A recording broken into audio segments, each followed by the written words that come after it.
Matthew, welcome to Awards Buzz. Thank you so much for joining me. Thanks for having me.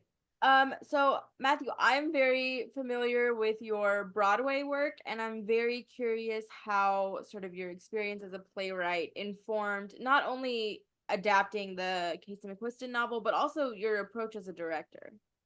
Yeah, that I love that question. I think that as a playwright, obviously my first impulse is to be text forward. And that was certainly very helpful in the early stages of the adaptation, really focused on story. I always wanted to make something in the style of a 1930s screwball comedy. I was looking at, these Preston Sturges films, and also Bringing Up Baby was a film I had everyone on in the cast rewatch. So in that, I think my playwriting skills and experience definitely helped me. I think when it came time to shooting the film, I then had to sort of trust that the text was there and focus really on the visuals. And uh, those two things, I think the attempt to really hone the script. We spent 2 weeks in rehearsals, and I told the actors, I was like, this is your time to question everything, to challenge me as a writer. If anything is weird in your mouth, if it comes out strange, let's change it. And then when we got on set, it was like, now the script is frozen. And up, unless we really have a new idea that is just too good to pass up, let's just sort of not worry about the text anymore. We know it, we agree on it, and let's just focus on performance and let my DP and I worry about the visuals.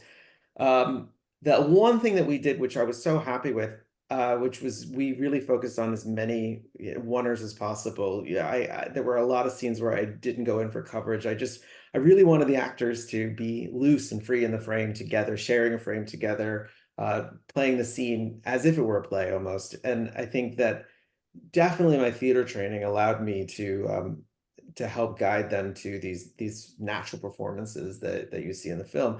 It helps when you have such great actors. They don't really need a lot of help, but I think pushing them to just really focus on the play, on each scene as a little play, and let me worry about each scene culminating in a movie. That's where it came from for me, from the theater. That's what I brought with me to this process.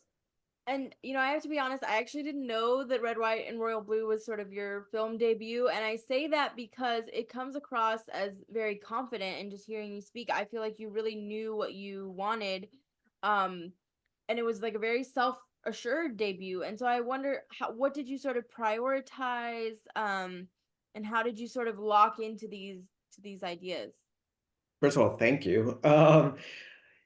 Yeah, I think by the time I got around to filming, uh, in when we got into principal photography, I had spent well over a year of my life working on this film, right? I first started writing the script, and then in pre-production, casting, every decision that was made just brought me closer and closer to the inevitable day when I would film it. And so, you know, I went to film school in a way in preparing for this film. And when I got on set, I remember my Stephen Goldblatt, my director of photography, legendary Stephen Goldblatt. You know, he said something to me on the first day of filming, which is, don't forget, you're not an inexperienced storyteller. You are merely an unpracticed filmmaker. And by the end of the first week, you'll no longer be an unpracticed filmmaker. And so everything that probably filled me with anxiety, had everything to do with technical questions about filmmaking. And I had Steven there. I had a great camera crew. I had a great crew, period. And so I also had producers who really were supporting me, and quite frankly, actors who had all made more films than I had. So it I think what you see on the screen that I'm really grateful that comes across as sort of ease and confidence really was just, a question of preparation and a lot of support, a lot of support. Mhm. Well, I think, and something else that really has stuck with me when I think about the film is the warmth and the empathy. And so, I wanted to ask you about that. How did you sort of make these characters feel so real? I know that sounds so, I don't know, simple, but it's not, right?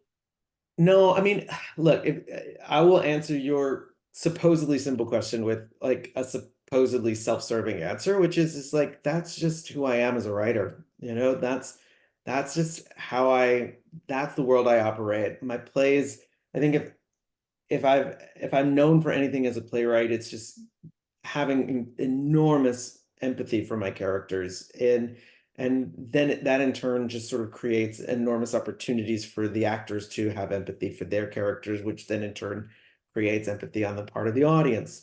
So I think there is something inherent to the way that I work that creates that situation. That said, that's the most self-serving I'll answer.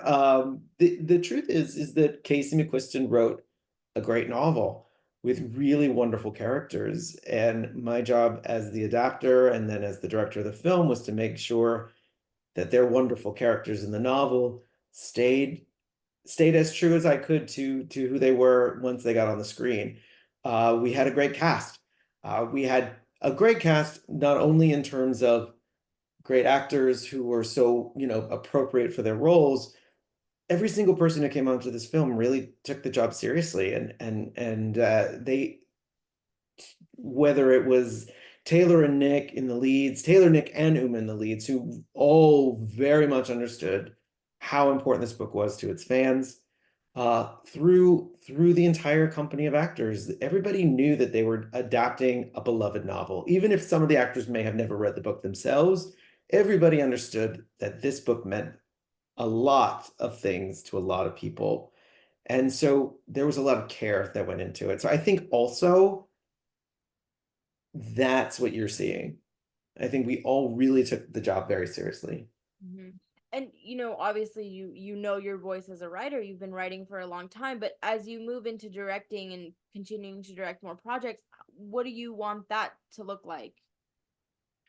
Yeah, I mean, going back to the last question, I'm really drawn to stories with characters you can either root for or characters who you are just fascinated by, people who you want to spend time with understanding and learning about.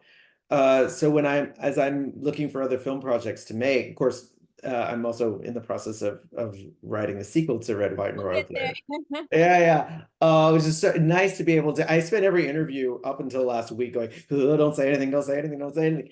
So it feels very freeing to now talking about it.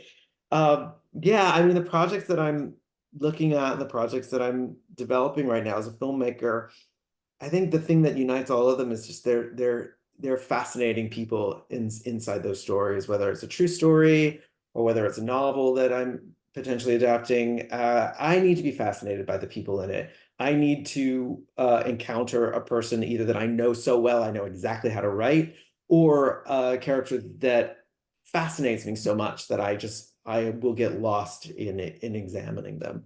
Mhm. Um, and now that as you mentioned, it's a very beloved novel and it's a very beloved movie now. And so I have to ask you, knowing that it's sort of out in the world, there's so many young people watching it, and this is going to be the movie that sort of shapes their idea of a rom-com the same way that the rom-coms you mentioned earlier shaped you. And so, I mean, what does that feel like? I mean, it had always felt like a tremendous responsibility, again, because the book is so beloved. And I mean, I'm one of the people who loves the book, right? I read this book and I fell madly in love with it, with its characters, and I knew I had to tell the story on film, and I knew I fought for the job directing it, and Greg and Sarah like trusted me and supported me. But I went into this knowing that there'd be hell to pay if I screwed it up. I mean, the fans of the book are incredibly protective of it. And I knew that I had a very narrow channel to travel in order to deliver something that was both true to the novel and yet also was so its own unique thing as a movie. And so the fact that it did land so happily with the fans of the book, that it gained new fans on its own accord as a movie.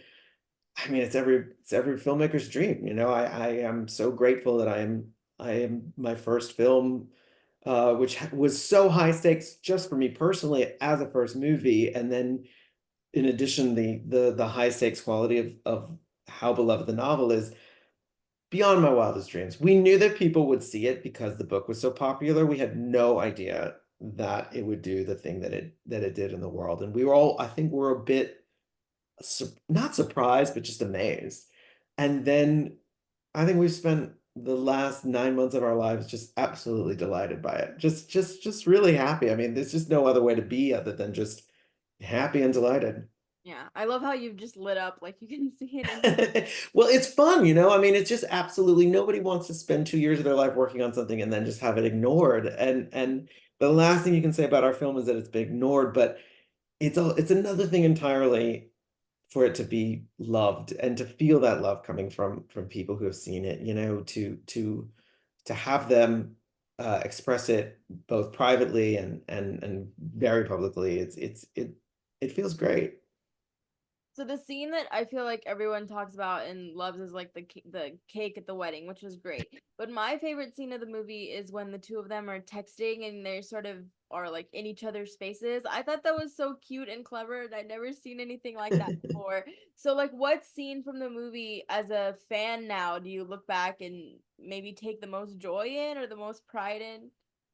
I do. That scene that you're talking about, that was so much fun because I really wanted to come up with a new way of delivering that rom-com meet sort of that period of rom-com where they're in a courtship basically, and how do you deal with the problem of too much text messaging on screen? So I wanted it to be alive and I wanted it to be somewhat kinetic, and then I think maybe because in theater, you just, if they're not in the same room where they're talking together, you just put them on stage together and you understand that. So I was like, well, if they buy it on stage, maybe they'll buy it in film. And so the decision to put them in Alex's bedroom, even though we understand they're not actually in the same room together, I'm really glad that ended up working the way that it did. But there are three scenes in the movie that I'm so proud of just because of the actors' work in them, and I was particularly happy with the way my writing just sort of turned into,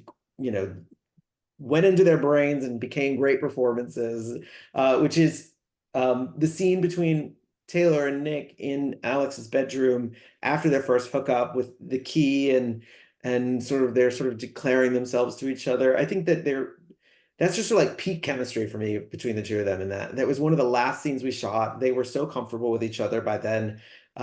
They knew each other's rhythm so well, and it comes across, I think. And that's a crucial scene for them to have such great chemistry. And the scene between Taylor and Uma in the Oval after he comes out to her, sitting on the sofa. Again, they you can just see the trust and the love and the respect that they have for each other as actors, and it comes through in that mother-son relationship. And then, of course, the scene where Sarah Shahi catches them in the hotel room, which was so much fun to shoot, and we were working in the smallest room imaginable, and trying to get a crew and a camera, and then Sarah Shahi in that room. Those are the three, and it's because it's just like everything sort of converged perfectly to make those scenes what they are. Okay, so let's talk about the sequel. What can you Sure. tell me? I'll take any scrap that you can give, trust me. Now that we've announced it, now of course we're back on clamp down on details. Ask away, and I can probably dodge any answer. Well, how long have you been like I guess how long have you been ruminating on it? How far are you in maybe developing your ideas? Because there's no book from here on out. There's no book, and when we were on set, we were joking, and everybody else was joking. I was just trying to get the movie made, but oh, we can make a sequel. A sequel would be great. Oh, it could be a trilogy, and everybody had these grand plans for it. And then, the movie came out, and we saw what it was sort of doing in the world, and the response that it had, and the way people were not just watching it but rewatching it many, many times over. And we all knew that there was more story to be told, and the problem that we had was that the film came out during the strikes, and so we just sort of were allowed to watch this thing transform our lives and the lives of the people who fell in love with the movie, but we couldn't really we there was no conversation because we weren't having conversations at that point. Then the strikes ended, and I called up Casey and I said, you know, I think we can make another film. Do you have any plans to write a book? And Casey's like, no, I'm working on other books that are really exciting to me. I don't think I want to write another book, but maybe we, you know, we both sort of came to the idea that maybe we can write a screenplay together. And so we went to Amazon with this idea. They, of course, were really excited to engage with us about a second film. And so Casey and I have spent the last several months just sort of what if, maybe this, maybe that. What do we want to do with them? Where do we want to take them? What's this character's journey? What's that character's journey? And so we've been in a process over the last several months of asking those questions of ourselves and coming up with a story. You know, the only thing that is important to me is that it and the challenge, I think, for us is I think you need to recapture in some ways what made people fall in love with the first movie, uh, but you don't want to repeat yourself. Mm. So how do you, and I don't think that in a sequel, if you don't advance their characters, if you don't get them sort of to the next stage of their lives, if there's not challenges that are sort of late 20s, you know, problems for a character, then you're sort of like not really servicing the needs of the characters and probably not delivering a good movie. So we're having a lot of conversations about what does it mean to be in a relationship for a little while and be in your late 20s and have career questions come up, have family questions come up. So we're dancing around those questions and as we are putting a story together. Matthew, I so appreciate your time and how open you've been. As I let you go, is there anything that I didn't ask you about, or just final thoughts, things you want to cover? No, I thought this was, you know, yeah, I loved our conversation. I thought it was you asked the questions that have always been on our mind. So thank you.